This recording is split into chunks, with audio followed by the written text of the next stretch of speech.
Hi everyone, welcome to my cooking blog. ಇವತ್ತು non veg ರೆಸಿಪಿನ share ಮಾಡ್ಕೊಳ್ತಾ ಇದ್ದೀನಿ.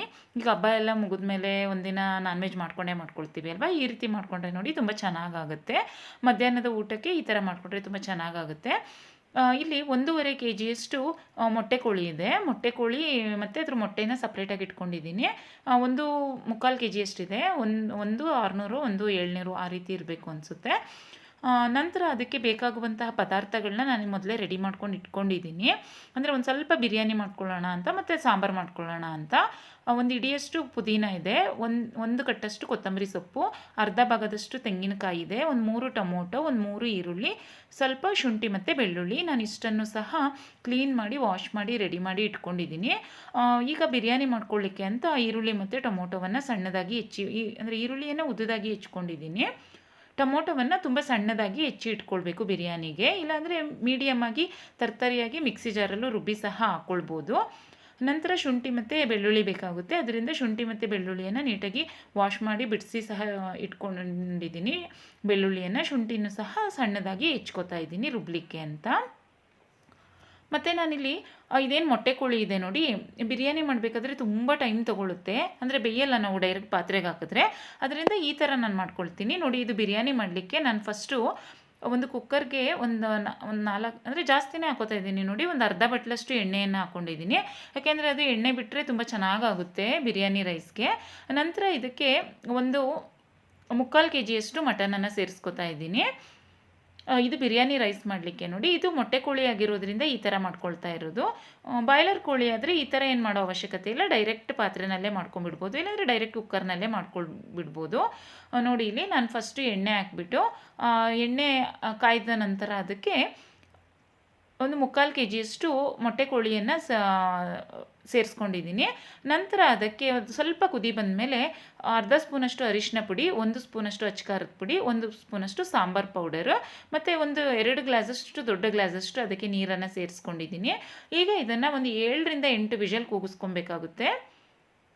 ಏನಕ್ಕೆ ಅಂದರೆ ಚಿಕನ್ ಬೇಯಲಿ ಅಂತ ಅಷ್ಟೇ. ಈ ಥರ ಫಸ್ಟು ಬೇಯಿಸ್ಕೊಬೇಕು ಬಿರಿಯಾನಿ ಅನ್ನನ ಮಾಡಲಿಕ್ಕೆ. ನೋಡಿ, ಈಗ ಇದಕ್ಕೆ ಉಪ್ಪನ್ನು ಸೇರಿಸ್ಬಿಟ್ಟು, ಇದಕ್ಕೆ 1 ಸ್ಪೂನಷ್ಟು ಉಪ್ಪನ್ನು ಸೇರಿಸ್ಬಿಟ್ಟು ಇದನ್ನು ಒಂದು 7ರಿಂದ 8 ವಿಷಲ್ನ ಕೂಗಿಸ್ಕೊಳ್ಬೇಕು. ಮತ್ತು ಇದು ಸೂಪ್ ಮಾಡ್ಕೊಳ್ಳಿಕ್ಕಂತೂ ತುಂಬ ಚೆನ್ನಾಗಿರುತ್ತೆ. ಇದು ಪರ್ಫೆಕ್ಟಾಗಿ ಒಂದು ಸ್ವಲ್ಪ ಬೆಂದಿರುತ್ತೆ ನೋಡಿ ಚಿಕನ್. ಇದರಲ್ಲಿ ಒಂದು ಸ್ವಲ್ಪ ಸೂಪ್ನೂ ಸಹ ಮಾಡ್ಕೊಳ್ತೀನಿ. ಒಂದು ಅರ್ಧದಷ್ಟು ಮಾತ್ರ ಬಿರಿಯಾನಿ ಮಾಡ್ಕೊಳ್ತೀನಿ. ನಂತರ ಬನ್ನಿ ಸಾಂಬಾರು ಮಾಡ್ಕೊಳ್ಳಿಕ್ಕೆ.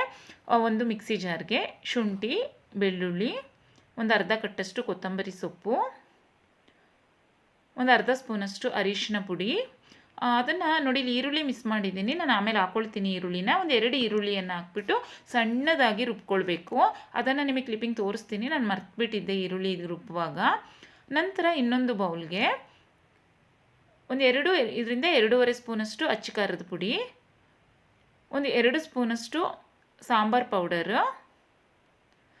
ನಂತರ ಇದಕ್ಕೆ ಒಂದು ಟೊಮೊಟೊವನ್ನು ಉದ್ದದಾಗಿ ಮೀಡಿಯಮ್ಮಾಗಿ ತೆಳುವಾಗಿ ಉದ್ದದಾಗಿ ಹೆಚ್ಚಿಬಿಟ್ಟು ಹಾಕೋತಾ ಇದ್ದೀನಿ. ಇಲ್ಲ ಅಂದರೆ ಸಣ್ಣದಾಗೂ ಸಹ ಹೆಚ್ಚಿಬಿಟ್ಟು ಹಾಕ್ಕೊಳ್ಬೋದು. ಒಂದು ಟೊಮೊಟೊ ಸಾಕಾಗುತ್ತೆ ಸಾಂಬಾರಿಗೆ. ಅಂದರೆ ದೊಡ್ಡ ಟೊಮೊಟೊ ಆಗಿರೋದ್ರಿಂದ ಒಂದು ಹಾಕೋತಾ ಇದ್ದೀನಿ. ಚಿಕ್ಕ ಟೊಮೊಟೊ ಆದರೆ 2 ಟೊಮೊಟೊವನ್ನು ಸೇರಿಸ್ಕೊಳ್ಳಿ. ನೋಡಿ, ಇಷ್ಟೇ. ಇದನ್ನು ಹಾಕ್ಬಿಟ್ಟು ಒಂದು 2 ಗ್ಲಾಸಷ್ಟು ಅದಕ್ಕೆ ನೀರನ್ನು ಸೇರಿಸ್ಬಿಟ್ಟು ರೆಡಿ ಮಾಡಿ ಇಟ್ಕೊಳ್ಬೇಕು. ನಂತರ ಇನ್ನೊಂದು ಮಸಾಲವನ್ನು ಸಹ ರೆಡಿ ಮಾಡ್ಕೊಳ್ಬೇಕಾಗುತ್ತೆ. ಈಗ 2 ಮಸಾಲ ರೆಡಿ ಮಾಡಿಕೊಂಡೆ. ಒಂದು ಶುಂಠಿ ಬೆಳ್ಳುಳ್ಳಿ ಈರುಳ್ಳಿ ಪೇಸ್ಟ್, ಇನ್ನೊಂದು ಇದು ಅಚ್ಚ ಖಾರದ ಪುಡಿ ಮತ್ತು ಸಾಂಬಾರು ಪೌಡರ್ನ ಹಾಕ್ಬಿಟ್ಟು ನೀರು ಹಾಕಿ ಮಿಕ್ಸ್ ಮಾಡ್ಕೊಳ್ಳೋದು. ನೋಡಿ, ಈಗ ಇನ್ನೊಂದು ಮಸಾಲವನ್ನು ರೆಡಿ ಮಾಡ್ಕೋಬೇಕು. ಮಿಕ್ಸಿ ಜಾರ್ಗೆ ಒಂದು 2 ಹಿಡಿಯಷ್ಟು ತೆಂಗಿನ ತುರಿ, ಸ್ವಲ್ಪ ಚಕ್ಕೆ ಮತ್ತು ಲವಂಗ, ಒಂದು 2 ಸ್ಪೂನಷ್ಟು ಹುರ್ಗಡ್ಲೆ, ಅದಕ್ಕೆ ನೀರು ಹಾಕ್ಬಿಟ್ಟು ನೋಡಿ ಸಣ್ಣದಾಗಿ ಪೇಸ್ಟ್ ಮಾಡ್ಕೊಬೇಕು. ತುಂಬ ಸಣ್ಣದಾಗಿ. ನಾನು ಫ್ರೆಶ್ ತೆಂಗಿನ ತುರಿ ಇತ್ತಲ್ವಾ, ಅದರಿಂದ ಸೋಸ್ಕೊಳ್ಳಿಲ್ಲ. ಒಂದು ವೇಳೆ ಫ್ರಿಜ್ಜಲ್ಲಿ ಇಟ್ಟಿರುವಂಥ ತೆಂಗಿನ ತುರಿ ಹಾಕಿದರೆ ಸೋಸ್ಕೊಂಡು ಹಾಕೋತೀನಿ, ಸಾಂಬಾರಿಗೆ ಚೆನ್ನಾಗಾಗುತ್ತೆ. ಇವತ್ತು ಅವಾಗಿನ್ನೂ ಹೊಡೆದಿದ್ದು, ಅದರಿಂದ ನಾನು ಸೋಸ್ಕೊಳ್ಳೋಕ್ಕೆ ಹೋಗಲಿಲ್ಲ. ಯಾಕೆಂದರೆ ಫ್ರೆಶ್ ಇರುತ್ತೆ ಅಲ್ವಾ, ಅದು ಹೆಲ್ತಿಗೆ ಸಹ ತುಂಬ ಒಳ್ಳೆಯದಲ್ವಾ. ಅದರಿಂದ ನೋಡಿ, ಈ ರೀತಿಯಾಗಿ 3 ಮಸಾಲೆಗಳನ್ನ ರೆಡಿ ಮಾಡಿಕೊಂಡ್ರೆ ಸಾಂಬಾರು ತುಂಬ ಈಸಿ. ನೋಡಿ, ಫಸ್ಟ್ ಗ್ರೀನ್ ಕಲರ್ ಇರೋದು ಈರುಳ್ಳಿ, ಶುಂಠಿ ಬೆಳ್ಳುಳ್ಳಿ ಮತ್ತು ಅರಿಶಿನ. 2ನೇದು ವೈಟ್ ಕಲರ್ ಇರೋದು ತೆಂಗಿನಕಾಯಿ, ಚಕ್ಕೆ ಲವಂಗ ಮತ್ತು ಹುರ್ಗಡ್ಲೆ. ಮತ್ತು ಈ ಕಡೆ ರೆಡ್ ಕಲರ್ ಇದ್ದಿದ್ದು ಅಚ್ಚ ಖಾರದ ಪುಡಿ, ಸಾಂಬಾರು ಪುಡಿ, ಟೊಮೊಟೊ. ಈಗ ನೋಡಿ ಸಾಂಬಾರು ಯಾವ ರೀತಿ ಮಾಡೋದು ಅಂತ. ನಾನಿಲ್ಲಿ ಒಂದು ದೊಡ್ಡ ಕುಕ್ಕರ್ನ ಇಟ್ಕೊಂಡಿದ್ದೀನಿ, ಏಕೆಂದರೆ ಇದು ಫಾರಮ್ ಕೋಳಿ ಅಲ್ವಾ, ಒಂದು ಸ್ವಲ್ಪ ಬೇಯಲಿಕ್ಕೆ ಟೈಮ್ ತೊಗೊಳುತ್ತೆ. ಅದರಿಂದ ಚಿಕ್ಕ ಕುಕ್ಕರ್ಗಳಲ್ಲಿ ಎಷ್ಟು ವಿಷಲ್ ಹಾಕಿದರೂ ಬೇಯಲ್ಲ. ಕುಕ್ಕರ್ಗೆ ಒಂದು 4 ಸ್ಪೂನಷ್ಟು ಎಣ್ಣೆ ಹಾಕ್ಕೊಂಡು ಅದಕ್ಕೆ ಏನು ಫಾರಮ್ ಕೋಳಿ ಇದೆ ಅದನ್ನು ನೀಟಾಗಿ ವಾಶ್ ಮಾಡಿಬಿಟ್ಟು ಸೇರಿಸ್ಕೊಬೇಕು. ಈಗ ಅದನ್ನು ಒಂದು 10 ನಿಮಿಷ ಚೆನ್ನಾಗಿ ಫ್ರೈ ಮಾಡ್ಕೋಬೇಕು ಎಣ್ಣೆಯಲ್ಲಿ, ಏಕೆಂದರೆ ಅದು ನೀರು ಬಿಡುತ್ತೆ ಅಲ್ವಾ. ನೀರು ಒಂದು ಸ್ವಲ್ಪ ಡ್ರೈ ಆಗೋ ತನಕ ಫ್ರೈ ಮಾಡಿಕೊಂಡು ನಂತರ ಶುಂಠಿ ಬೆಳ್ಳುಳ್ಳಿ ಈರುಳ್ಳಿ ಪೇಸ್ಟ್ ಮಾಡ್ಕೊಂಡಿದ್ವಲ್ವಾ ಅದನ್ನು ಸೇರಿಸ್ಕೊಬೇಕು. ಅದು ಅಷ್ಟೇ ಚೆನ್ನಾಗಿ ಕುದಿಬೇಕು. ಒಂದು 5 ನಿಮಿಷ ಅದನ್ನು ಚೆನ್ನಾಗಿ ಹಸಿ ವಾಸನೆ ಹೋಗೋ ತನಕ ಕುದಿಸ್ಕೊಬೇಕು. ನೋಡಿ ಈಗ ಚೆನ್ನಾಗಿ ಕುದ್ದಿದೆ. ಈಗ ಅಚ್ಕಾರದ ಪುಡಿ ಮತ್ತು ಸಾಂಬಾರು ಪೌಡರ್ದು ನಾವು ಏನು ನೀರಿಂದು ಮಿಕ್ಸ್ ಮಾಡ್ಕೊಂಡಿದ್ವು ಅದನ್ನು ಸೇರಿಸ್ಕೊಂಡು ಈಗ ಇದಕ್ಕೆ 1 ಸ್ಪೂನಷ್ಟು ಉಪ್ಪನ್ನು ಸೇರಿಸ್ಕೊಬೇಕು. ಉಪ್ಪು ಸೇರಿಸಿರುವಂಥ ಕ್ಲಿಪ್ಪಿಂಗ್ ಮಿಸ್ ಆಗಿದೆ. ಉಪ್ಪನ್ನು ಸೇರಿಸ್ಬಿಟ್ಟು ಚೆನ್ನಾಗಿ ಅದನ್ನು 10 ನಿಮಿಷ ಕುದಿಸ್ಕೋಬೇಕು. ನಂತರ ನಾವೇನು ತೆಂಗಿನಕಾಯಿ ರಸವನ್ನು ಮಾಡ್ಕೊಂಡಿದ್ವು ನೋಡಿ ಮಿಕ್ಸಿ ಜಾರಲ್ಲಿ, ಅದನ್ನು ಸೇರಿಸ್ಬಿಟ್ಟು ಈಗ ಅದಕ್ಕೆ ನಾವು ಯಾವ ಹದದಲ್ಲಿ ಬೇಕು ನೋಡಿಕೊಂಡು ಸಾಂಬಾರಿಗೆ ನೀರನ್ನು ಸಹ ಸೇರಿಸ್ಕೊಬೇಕಾಗುತ್ತೆ. ಆದರೆ ತುಂಬ ಗಟ್ಟಿ ಇರುತ್ತೆ ಅಲ್ವಾ ನಾವು ತೆಂಗಿನಕಾಯಿ ರಸ ಎಲ್ಲ ಹಾಕಿದ್ಮೇಲೆ, ಅದರಿಂದ ಒಂದು 2 ಗ್ಲಾಸಷ್ಟು ಅದಕ್ಕೆ ನೀರನ್ನು ಸಹ ಸೇರಿಸ್ಕೊಬೇಕು. ನೋಡಿ ಯಾವ ಹದದಲ್ಲಿ ಇರಬೇಕು ಅಂದರೆ ಸಾಂಬಾರು ನೋಡಿ ಈ ರೀತಿಯಾಗಿ, ಇದಿನ್ನೂ ಒಂದು ಸ್ವಲ್ಪ ಗಟ್ಟಿ ಇದೆ, ಇನ್ನೊಂದು ಸ್ವಲ್ಪ ನೀರು ಸೇರಿಸ್ಕೊಂಡ್ರೂ ಆಗುತ್ತೆ. ನೋಡಿ ಈ ಥರ ಒಂದು ಹದದಲ್ಲಿ ಒಂದು ಸಾಂಬಾರು ಇರಬೇಕು, ತುಂಬ ಚೆನ್ನಾಗಾಗುತ್ತೆ. ನೋಡಿ ನಾನು ಇನ್ನೂ ಒಂದು ಸ್ವಲ್ಪ ನೀರು ಸೇರಿಸ್ಕೊತಾ ಇದ್ದೀನಿ, ಏಕೆಂದರೆ ಅದು ಒಂದು 5-6 ವಿಷಲ್ ಬರುತ್ತೆ ನೋಡಿ, ತುಂಬ ಗಟ್ಟಿಯಾಗಿಬಿಡುತ್ತೆ ಸಾಂಬಾರು, ತುಂಬ ಅಂದರೆ ಚೆನ್ನಾಗಿ ಅನಿಸಲ್ಲ. ನೋಡಿ ಈ ಹದದಲ್ಲಿ ಒಂದು ಸ್ವಲ್ಪ ನೀರು ಥರನೇ ಸಾಂಬಾರನ್ನ ಮಾಡಿಕೊಂಡು ಅದು ಚೆನ್ನಾಗಿ ವಿಷಲ್ ಬರೆಸ್ಕೊಂಡಾಗ ಪರ್ಫೆಕ್ಟ್ ಹದದಲ್ಲಿ ಬರುತ್ತೆ ಸಾಂಬಾರು. ನೋಡಿ ಎಷ್ಟು ಚೆನ್ನಾಗಿ ಬಂದಿದೆ ಅಂತ, ಸಾಂಬಾರು ಕಲರೆಲ್ಲ ತುಂಬ ಚೆನ್ನಾಗಿ ಪರ್ಫೆಕ್ಟಾಗಿ ಬಂದಿದೆ. ಅದು ಇನ್ನೂ ಕುದ್ದು ಇನ್ನೂ ರೆಡಿ ಆಗಿಲ್ಲ ಅಂದರೂ ತುಂಬ ಚೆನ್ನಾಗಿ ಆಗಿದೆ. ಈಗ ನೋಡಿ ಕುಕ್ಕರ್ನ ಲಿಡ್ ಮುಚ್ಚಿಬಿಟ್ಟು ಒಂದು 5 ವಿಷಲ್ನ ಬರೆಸ್ಕೊಬೇಕಾಗುತ್ತೆ, ಏಕೆಂದರೆ ಇದು ಮೊಟ್ಟೆ ಕೋಳಿ ಅಲ್ವಾ. ಬಾಯ್ಲರ್ ಕೋಳಿ ಆದರೆ ಒಂದು ವಿಷಲ್ಲೂ ಬೇಡ, ನಾವು ಹಾಗೆ ಮಾಡ್ಕೊಂಡ್ಬಿಡ್ತೀವಿ. ಇದಕ್ಕೆ ಮಾತ್ರ ಒಂದು 5 ವಿಷಲ್ ಕೂಗಿಸ್ಕೊಬೇಕು. ಈಗ ನೋಡಿ ಬಿರಿಯಾನಿ ರೈಸ್ ಮಾಡಲಿಕ್ಕೆ ನಾನು ನೋಡಿ ನೀರು ಎಷ್ಟು ಹಾಕಿದ್ದೆ, ನೀರು ಎಷ್ಟು ಕೆಳಗೆ ಹೋಗಿದೆ ಅಂತ. ನಾನೊಂದು 2 ದೊಡ್ಡ ಗ್ಲಾಸಲ್ಲಿ ನೀರು ಹಾಕಿದ್ದೆ, 1 ಗ್ಲಾಸಷ್ಟು ಮಾತ್ರ, ಒಂದು ಅರ್ಧ ಗ್ಲಾಸಷ್ಟು ಮಾತ್ರ ನೀರು ಉಳ್ಕೊಂಡಿದೆ. ನೋಡಿ ಈಗ ಪರ್ಫೆಕ್ಟಾಗಿ ಚೆನ್ನಾಗಿ ಅದು ಸಹ ಬೆಂದಿತ್ತು. ನೋಡಿ ಸಾಂಬಾರಿಗೆ ಇದನ್ನು ಹಾಕ್ಲಿಕ್ಕೆ ಮಿಕ್ಸ್ ಮಾಡಿದ್ದೆ, ಮತ್ತೆ ತೆಗೆದುಬಿಟ್ಟು ಅದನ್ನು ಸೇರಿಸ್ತಾ ಇದ್ದೀನಿ. ಅದ್ರದ್ದು ಏನು ಮೊಟ್ಟೆಗಳಿರುತ್ತೆ ಅದು ತಿನ್ಲಿಕ್ಕೆ ತುಂಬ ಚೆನ್ನಾಗಿರುತ್ತೆ ಅಲ್ವಾ, ಅದರಿಂದ ನಾನು ಸಾಂಬಾರಿಗೆ ಹಾಕ್ಕೊಂಡ್ಬಿಡ್ತೀನಿ. ಅದರಲ್ಲಿ ಗ್ರೇವಿ ಮಾಡಿಕೊಂಡ್ರೂ ಚೆನ್ನಾಗಿರುತ್ತೆ. ನಂತರ ನೋಡಿ ಬಿರಿಯಾನಿ ರೈಸ್ ಮಾಡಲಿಕ್ಕೆ ಒಂದು ಅರ್ಧ ಸೌಟಷ್ಟು ಎಣ್ಣೆ ಹಾಕ್ಕೊಂಡಿದ್ದೀನಿ. ಒಂದು ಪಲಾವ್ ಎಲೆ, ಚಕ್ಕೆ, ಲವಂಗ, ಕಸೂರಿ ಮೇಥಿ, ಅನಾನಸ್ ಹೂವು, ಮರಾಠಿ ಮೊಗ್ಗು, ಒಂದು ಅರ್ಧ ಸ್ಪೂನಷ್ಟು ಸೋಂಪು ಕಾಳು, ನಂತರ ಒಂದು ಈರುಳ್ಳಿಯನ್ನು ಉದ್ದುದಾಗಿ ಹೆಚ್ಚಿಬಿಟ್ಟು ಸೇರಿಸ್ಕೊಂಡಿದ್ದೀನಿ. ಒಂದು ದೊಡ್ಡ ಈರುಳ್ಳಿಯನ್ನು ಸೇರಿಸ್ಕೊಂಡಿದ್ದೀನಿ. 2 ಸಣ್ಣದಾದರೆ 2 ಈರುಳ್ಳಿಯನ್ನು ಸೇರಿಸ್ಕೊಳ್ಳಿ ಉದ್ದುದಾಗಿ ಹೆಚ್ಚಿಬಿಟ್ಟು. ಈಗ ಚೆನ್ನಾಗಿ ಫ್ರೈ ಮಾಡ್ಕೊಳ್ಬೇಕು, ಒಂದು ಸ್ವಲ್ಪ ಕಲರ್ ಚೇಂಜ್ ಆಗಬೇಕು, ಅಲ್ಲಿ ತನಕ ಅದನ್ನು ಫ್ರೈ ಮಾಡ್ಕೋಬೇಕು. ನೋಡಿ ಇಷ್ಟಾದರೂ ಸಾಕಾಗುತ್ತೆ. ಅಂದರೆ ಒಂದು 5 ನಿಮಿಷ ಚೆನ್ನಾಗಿ ಫ್ರೈ ಮಾಡ್ಕೋಬೇಕು. ನಂತರ ನಾನಿಲ್ಲಿ ಪುದೀನ ಸೊಪ್ಪು ಮತ್ತು ಕೊತ್ತಂಬರಿ ಸೊಪ್ಪನ್ನು ಸಣ್ಣದಾಗಿ ಹೆಚ್ಚಿಬಿಟ್ಟು ಸೇರಿಸ್ಕೊಂಡಿದ್ದೀನಿ. ಮತ್ತು ಒಂದು ಅರ್ಧ ಕಟ್ ಮೆಂತ್ಯ ಸೊಪ್ಪು ಹಾಕ್ಕೊಂಡ್ರೂ ಸಹ ತುಂಬ ಚೆನ್ನಾಗಿ ಬರುತ್ತೆ ಟೇಸ್ಟ್ ಅಂತೂ. ನಾನಿಲ್ಲಿ ಮೆಂತ್ಯ ಸೊಪ್ಪು ಇರಲಿಲ್ಲ, ಅದರಿಂದ ಪುದೀನ ಮತ್ತು ಕೊತ್ತಂಬರಿ ಸೊಪ್ಪನ್ನು ಮಾತ್ರ ಸೇರಿಸ್ಕೊಂಡಿದ್ದೀನಿ. ಅದನ್ನು ಅಷ್ಟೇ ಚೆನ್ನಾಗಿ ಫ್ರೈ ಮಾಡ್ಕೋಬೇಕು. ಎಣ್ಣೆಯಲ್ಲಿ ನಾವು ಏನು ಚೆನ್ನಾಗಿ ಫ್ರೈ ಮಾಡ್ಕೋತೀವಿ ಅದು ತುಂಬ ಟೇಸ್ಟ್ ಬರುತ್ತೆ ಬಿರಿಯಾನಿಯನ್ನು. ನಂತರ 1 ಸ್ಪೂನಷ್ಟು ಶುಂಠಿ ಮತ್ತು ಬೆಳ್ಳುಳ್ಳಿ, ಅಂದರೆ ಇಲ್ಲಿ 2 ಸ್ಪೂನಷ್ಟು ಸೇರಿಸ್ಕೊಂಡಿದ್ದೀನಿ ಶುಂಠಿ ಮತ್ತು ಬೆಳ್ಳುಳ್ಳಿ ಪೇಸ್ಟ್. 1 ಸ್ಪೂನಷ್ಟು ಶುಂಠಿ ಅಂದರೆ 1 ಸ್ಪೂನಷ್ಟು ಬೆಳ್ಳುಳ್ಳಿ ಪೇಸ್ಟ್ ಲೆಕ್ಕದಲ್ಲಿ 2 ಮಿಕ್ಸಾಗಿ ರುಬ್ಕೊಂಡಿರೋದು. 2 ಸ್ಪೂನಷ್ಟು ಶುಂಠಿ ಮತ್ತು ಬೆಳ್ಳುಳ್ಳಿ ಪೇಸ್ಟನ್ನು ಸೇರಿಸ್ಕೊಂಡಿದ್ದೀನಿ. ಅದನ್ನು ಸಹ ಚೆನ್ನಾಗಿ ಫ್ರೈ ಮಾಡ್ಕೊಳ್ಬೇಕು. ನೋಡಿ ಈಗ ಎಲ್ಲ ಚೆನ್ನಾಗಿ ಫ್ರೈ ಆಗಿ ಡ್ರೈ ಆಗಿದೆ ಅಲ್ವಾ. ಈಗ ಇದಕ್ಕೆ ಟೊಮೊಟೊವನ್ನು ಸೇರಿಸ್ಕೊಳ್ಬೇಕು. ನಾನಿಲ್ಲಿ 3 ಟೊಮೊಟೊವನ್ನು ಸಣ್ಣದಾಗಿ ಹೆಚ್ಚಿ ಹಾಕ್ಕೊಂಡಿದ್ದೀನಿ. ಟೊಮೊಟೊ ಕಡಿಮೆನೂ ಹಾಕ್ಕೊಂಡು ಒಂದು ಸ್ವಲ್ಪ ನಿಂಬೆ ರಸ ಬೇಕಿದ್ರೂ ಹಾಕ್ಕೊಳ್ಬೋದು, ಇಲ್ಲಾಂದರೆ ಟೊಮೊಟೊ ಕಡಿಮೆ ಹಾಕ್ಕೊಂಡು ಒಂದು ಅರ್ಧ ಬೌಲಷ್ಟು ಮೊಸರನ್ನು ಸಹ ಹಾಕ್ಕೊಳ್ಬೋದು, ಅದು ಸಹ ಚೆನ್ನಾಗಾಗುತ್ತೆ. ಅಂದರೆ ತುಂಬ ಸ್ವೀಟ್ ಮೊಸರು ಹಾಕ್ಕೊಳ್ಬಾರ್ದು, ಸ್ವಲ್ಪ ಅಂದರೆ ಒಂದು ಸ್ವಲ್ಪ ಹುಳಿ ಬಂದಿರುತ್ತೆ ನೋಡಿ ಮೊಸರು, ಅದನ್ನು ಸೇರಿಸ್ಕೊಬೇಕು, ತುಂಬ ಚೆನ್ನಾಗಾಗುತ್ತೆ. ನಾನಿಲ್ಲಿ ಮೊಸರು ನಿಂಬೆಹಣ್ಣು ಏನು ಸೇರಿಸದೇ ಇರೋದ್ರಿಂದ ನೀಟಾಗಿ ಒಂದು 3 ಟೊಮೊಟೊನೇ ಸೇರಿಸ್ಕೊಂಡಿದ್ದೀನಿ. ಟೊಮೊಟೊ ಸಾಫ್ಟ್ ಆದಮೇಲೆ ನೋಡಿ ನಾವು ಚಿಕನ್ ಬೇಯಿಸ್ಕೊಂಡಿದ್ವು ಅಲ್ವಾ, ನಾನು ಚಿಕನ್ನ ಮಾತ್ರ ಸೇರಿಸ್ಕೊತಾ ಇದ್ದೀನಿ, ಇನ್ನೂ ನೀರನ್ನು ಸೇರಿಸ್ಕೊಂಡಿಲ್ಲ. ಮತ್ತು ಒಂದು ಸ್ವಲ್ಪ ಸೂಪ್ ಮಾಡ್ಕೊಳ್ಳೋಣ ಅಂತ ಹಾಗೆ ಇಟ್ಕೊಂಡಿದ್ದೀನಿ. ನಂತರ ಅದಕ್ಕೆ ಅರ್ಧ ಸ್ಪೂನಷ್ಟು ಅರಿಶಿನ ಪುಡಿ, 1 ಸ್ಪೂನಷ್ಟು ಅಚ್ಕಾರದ ಪುಡಿ, ಮುಕ್ಕಾಲು ಸ್ಪೂನಷ್ಟು ಸಾಂಬಾರು ಪೌಡರು, ಮತ್ತು 1 ಸ್ಪೂನಷ್ಟು ಅದಕ್ಕೆ ಅಂದರೆ 1.5 ಸ್ಪೂನಷ್ಟು ಬಿರಿಯಾನಿ ಪೌಡರ್ ಮಸಾಲವನ್ನು ಸೇರಿಸ್ಕೊಂಡಿದ್ದೀನಿ.